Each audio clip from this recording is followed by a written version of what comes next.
நம்ம ஆக்டர் அர்ஜுன் மாதிரி ஒரு ஆக்ஷன் ஹீரோ, கரூரில் வாழ்ந்த எரிபத்த நாயனார். இவருக்கு எப்பவுமே தோளில் ஒரு மழு வச்சிருப்பாராம், கோடாரி.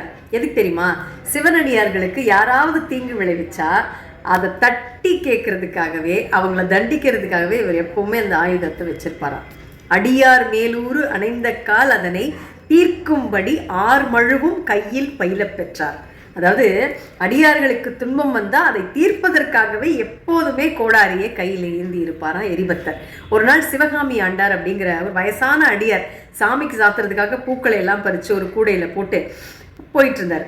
அப்போ அந்த ஊர் ராஜாவான புகழ்ச்சோழர், அவருடைய பட்டத்து யானை அந்த வழியாக வருது. இந்த பூக்கூடையெல்லாம் பிடுங்கி எரிஞ்சு பூக்களை எல்லாம் மிதிச்சு நாசமாக்கிடுச்சு. அந்த பெரியவர் அழுதுகிட்டே சிவசிவன்னு கத்துனார். இந்த கத்துற சத்தத்தை கேட்டு எரிபத்த நாயனார் ஸ்பாட்டுக்கு போகிறாரு.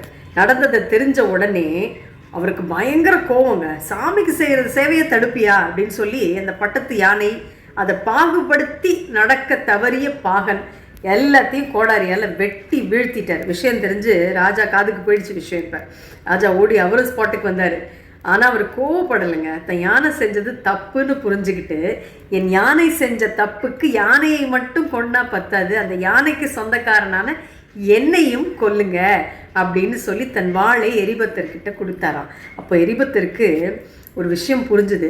நாம் பக்தியால் யானையை கொண்டுட்டோம், ஆனால் இந்த ராஜா நீதிக்காக தன்னையே கொடுக்க தயாராக இருக்காரே அப்படின்னு சொல்லி வள்ளுவன் சொல்லுவான் இந்த இடத்துல, இயல்புலி கோலோச்சும் மன்னவன் நாட்ட பெயலும் விளையுளும் தொக்கு. அதாவது முறைப்படி நீதி தவறாமல் ஆட்சி செய்கின்ற அரசன் வாழ்கின்ற நாடு எதுவோ அந்த நாட்டிலே மழையும் விளையும் தானாகவே வந்து சேருமா. அதாவது எரிபத்தர் நீதிக்காக நின்னார். ராஜாவும் தன்னோட தப்பை ஒப்புக்கிட்டு நீதிக்கு முன்னால தலை வணங்கி நின்னார். ராஜாவோட நேர்மையை பார்த்துட்டு எரிபத்த நாயனார், ஐயோ இவ்வளோ நல்ல ராஜாவை போய் கொல்ல துணிஞ்சிட்டனே அப்படின்னு சொல்லி தன்னையே மாய்ச்சிக்கிறதுக்காக போனாராம், தன்னையே கொலை செஞ்சுக்கிறதுக்காக போனார். அப்போ சிவபெருமான் கண் முன்னாடி தோன்றி, இது உங்களோட பக்தியை உலகத்துக்காக காட்டுறதுக்காக நான் செஞ்ச லீலை அப்படின்னு சொல்லி யானையினுடைய பாகன் அவங்களுக்கெல்லாம் உயிர் பிச்சு கொடுத்து 2 பேருக்கும் அருள் பண்ணாராம்.